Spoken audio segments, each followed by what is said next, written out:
Thanks for checking in with us today, King of Kings family. We are so excited to bring you another episode of Beyond Sunday Sermons, our weekly deep dive into the message that was preached on Sunday here at King of Kings. I'm Dan Hoppen, your host and director of Connect Groups, and right beside me is my faithful co-host, Caleb Hack, our confirmation and student coordinator.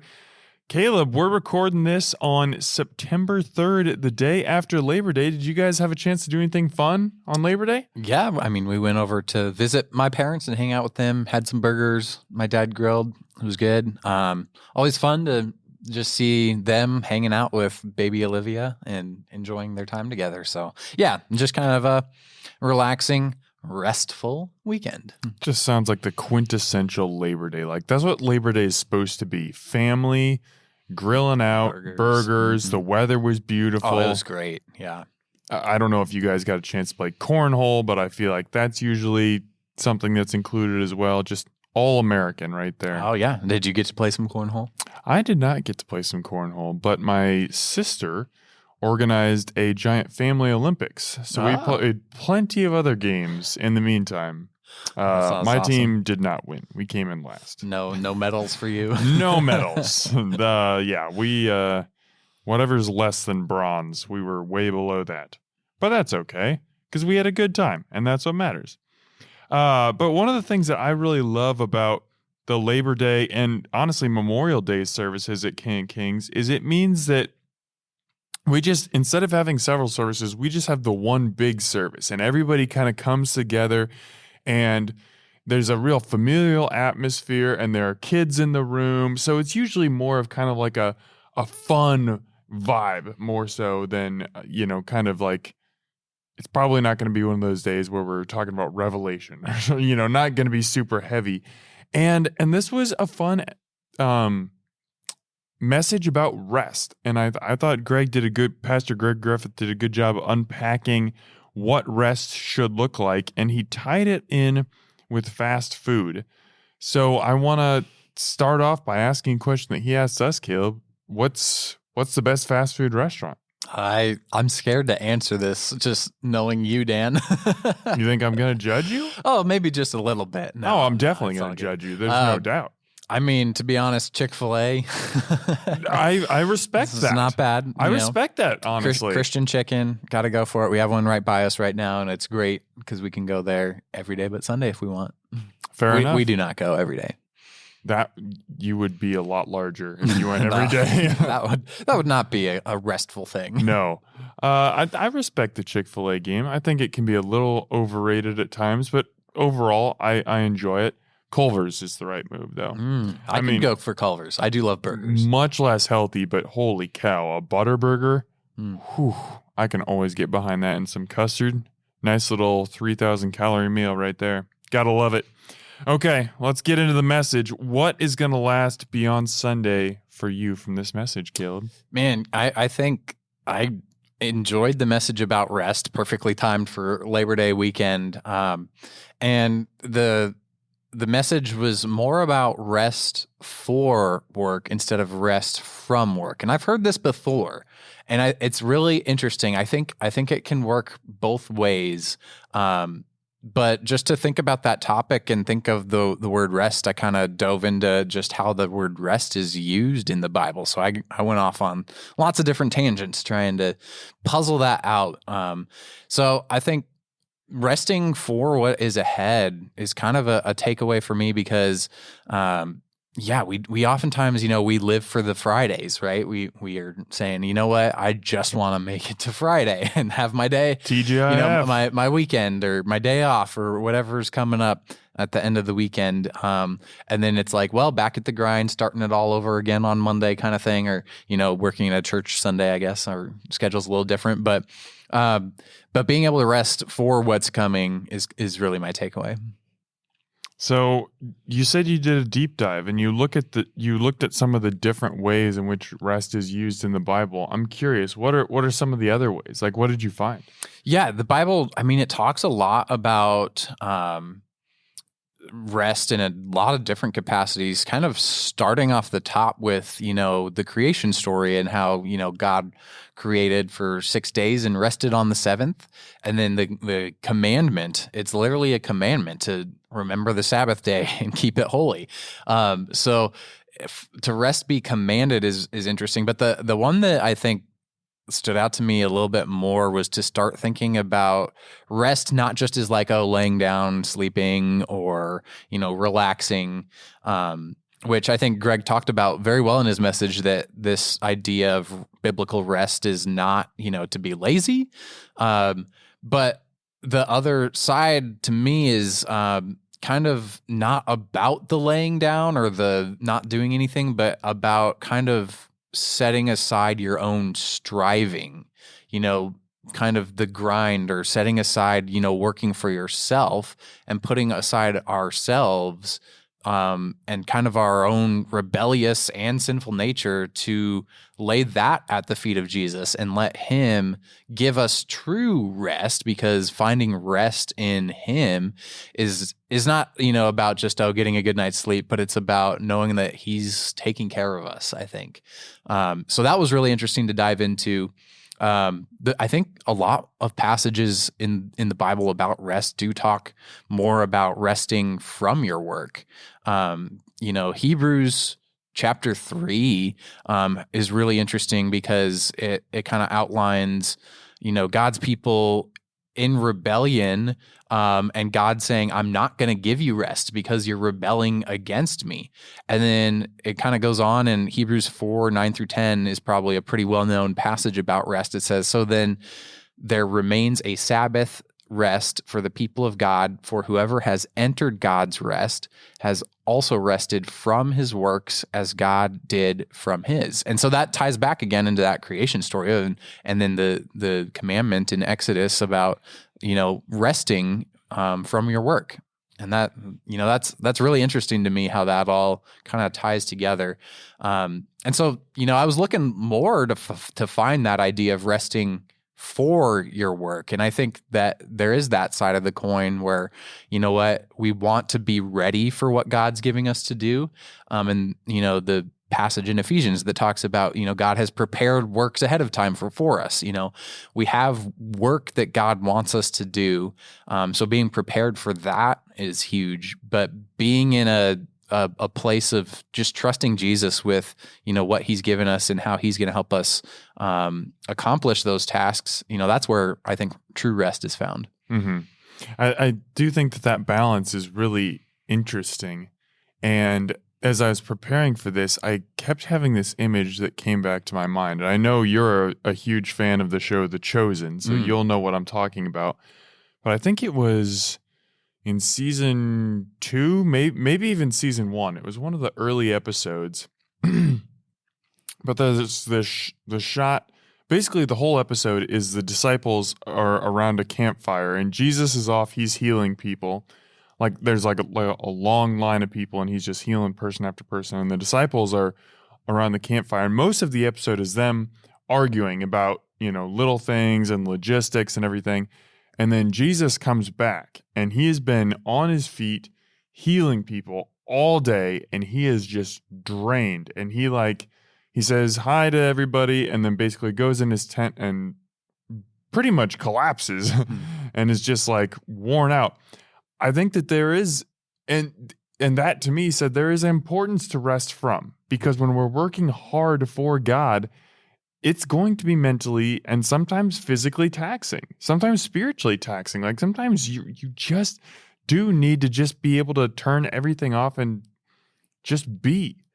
But I do think that there is, on the other side, there's a good argument for resting for, as well as in knowing that our souls are going to be tested in this world, and we need to equip ourselves for that battle, that we need to have rest periods to get ourselves ready for those moments. So it's kind of a yin and a yang situation. I don't know if you can just say we need to rest from or rest for, but it's both at once. Yeah, I think so. That, saying that made me think of again, in Ephesians, the passage, Ephesians 6 talks about putting on the armor of God. And, I think then about like, soldiers getting ready for battle. You're talking about, what, we're going to be tested. We have things ahead of us that we're working towards, but the shoes of readiness, I think, are a piece of that armor. And so, what, you're putting those shoes on when you're resting up, really. Like, that's the first step to getting up from your rest, is probably putting your shoes on and getting ready for it. And so being ready for what God has for us, makes me think of that. So that was kind of just a random thought off the top of my head right there, which that was kind of cool. But I like it. Yeah, it was good. So I think it was interesting to kind of piece together too a little bit for me, the commandment, but also where it kind of came from, and how the people, fleeing from Egypt, God's people fleeing from Egypt, ended up wandering around in the wilderness, and God provided manna for them. And so in Exodus chapter, I believe 16 is where it talks about how for 6 days, manna would come down from the heavens, and they'd collect it each morning. And then on that sixth day, they would actually get a double portion. And God specifically tells them to set aside that so that they don't have to go out and work and collect it on the seventh day. So he was preparing them, helping them to get ready to rest, helping them with the rest, so that then the rest of their week, they are rested and ready to go. That was a lot of rests right there. Yeah, that's a great example, though. And I love that, Greg on Sunday didn't talk about Revelation. He didn't talk about Exodus. He didn't talk about Ephesians. But there are so many different pieces of the Bible that can just be tied into what you talk about. It's just one giant interconnected novel. It's amazing. So I like to think of things in terms of practicality. I like to think, okay, so if I'm supposed to be resting from and then resting for, resting from, I think as Americans, we have a pretty good idea. Well, actually, I don't know if we have a great idea of what that looks like, because I think a lot of people just think it looks like Netflix or scrolling on Instagram. Yeah. But we have an idea of what resting from looks like. But resting for, what does that look like? So I want to think about that a little. And I want to bring up an example from a leadership book that I'm reading right now. The author of this book sets aside an hour every Sunday to plan his calendar for the coming week, and sets aside time for specific things, and then, prioritizes and says, this is going to be a first priority. This is something that I could potentially move if I needed to. But basically, his calendar is set. So if anyone tries to, ask him to do something or come in and say, hey, can you join this meeting? He says, no, that time is accounted for already. And as I read that, I was like, this dude is bonkers. He's taking an hour out of his time. He's taking time away from his day to just schedule out the rest of his week. That doesn't make any sense. But the more I thought about it, I was like, I bet if I had that level of organization in my life, and I didn't spend so much time during the week rearranging my calendar as things come up and my priorities shift, if I just went into each week with priorities already set, I bet I would be more productive. I don't know if I'm actually going to start doing that on Sunday nights because that sounds just difficult. I don't even know if I know where to start. But I think that's kind of an example, a practical example, non-biblical, of resting for, just being very intentional about saying, here's what's important in my week and what can't budge. And I think we can apply that not only to our work lives, but also to our faith lives too. Yeah, I like that. I think kind of resting as a means of preparation, getting ready for what's ahead, instead of just collapsing because the last week was insane or so busy, but actually taking that time to prepare. I think in that'll help you feel more rested throughout the week if you do those kinds of, little habits or things that you just can take care of ahead of time, when you have the time, so that, when you get into your busy week to week, day to day schedule, you have more moments to find peace and rest, in the moment as your day goes. I think I liked what you said too, a little bit about just kind of being present for that rest. I think rest can look a lot like a lot of different things. And I think from a biblical perspective, maybe it's taking that time to dive into God's word or just be present in his presence. And so I've always liked the phrase, be where your feet are, just meaning do what's in front of you, live your life kind of, in 20-minute increments maybe, and work that way so that you're not becoming anxious, because I think that's the flip side to not being rested enough, is to become anxious or unsettled or not feeling ready for your work or for what's ahead. Mm-hmm. I don't know if I'm going to be proud or embarrassed of what I say next, but I was inspired a little bit by Pastor Zach Zender. He of the acronyms loves to come up with a good acronym, and he's very good at it. I got one for you. An acronym. Let's hear it. REST. R-E-S-T. 4 letters. R is reflect. E, evaluate. S, strategize. T, talk. So here's kind of my thinking on what rest could look like. Reflect. You look back on the week, the day, whatever time period you want to tackle during that time, and just say, hey, how did this go? From either, I think you could do it from a spiritual standpoint or from a relational standpoint, from a work standpoint, however you want to do it. E, evaluate, and just say, okay, here's what happened. What were the outcomes based off of that? S, strategize. Okay, so over the next number of days, what am I going to do to make my faith life better? What am I going to do to make my relationships better? And then T, talk, pray. Talk to God and say, hey, I've looked at what happened. I've thought about what I want to do in the coming days. Ultimately, God, you are the one who controls my steps. How can I align with you to best make these things happen? What do you think? I think that's a pretty good. I think you should be proud of that acronym. Yeah, I think that's a good one. I'll have to talk to Zach, run that one by him. But I think that it's important as we kind of wind down here to really consider why rest is important, because I think so often in America, we're taught that rest is bad. You are constantly supposed to be striving, and then you rest when you're exhausted, and then you Netflix, you get some sleep, and then you get back at it the next day. Jesus was super intentional about rest and about finding downtime. And I find that interesting because he had such a short public ministry. He was on this earth for 33 years. But only 3 years of public ministry. To me, it seems like he would be like, I got to maximize these 3 years, win as many souls as I can, heal as many people as I can. I got to be go, go, go all the time. And yet we see in Mark 6:31, he tells his disciples, come with me by yourselves to a quiet place and get some rest. In Mark 4:36, it says, leaving the crowd, the disciples took Jesus just as he was in the boat to go find rest away from the crowd.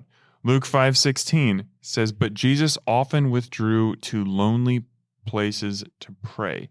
He was constantly moving. I mean, I shouldn't say constantly because he was around people a lot, but he was consistently finding times to get away from the crowds, get away from the masses, get away from the demands, and just spend time with God. And I think that is just a model that is so productive and useful for us to look at and to try and emulate.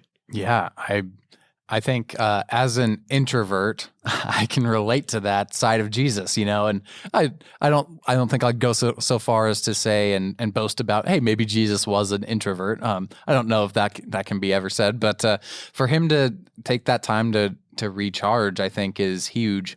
And he instructs us to follow, him and do what he does. And one of the passages that Greg did talk about was Matthew 11:28-30. Come to me, all you who labor and are heavy laden, and I will give you rest. Take my yoke upon you and learn from me, for I am gentle and lowly in heart, and you will find rest for your souls. For my yoke is easy and my burden is light. So I love that he says, learn from me, for I am gentle and lowly in heart. I think humility is kind of a part of rest. It's being able to, like I mentioned before, set aside our own striving and our own desires and what we want to do, lay that at the feet of Jesus, be humble, and then he gives us a lighter yoke, his yoke to carry. So I like that a lot. And I think when I think of rest, that's what I want to think of is, just the example that Jesus sets of doing that. Yeah, I think that's really good. Anything else, Caleb, before we get out of here? Hey, I think we had a good, restful Labor Day weekend, and I think we can continue to just find those rhythms of rest in our life. Yeah. And Ken King's family, if you want a goofy little acronym to try and remember REST for, REST, reflect, evaluate, strategize, and talk to God. All right, we love you, King of Kings. Have an awesome day, and let's keep living our faith lives beyond Sunday.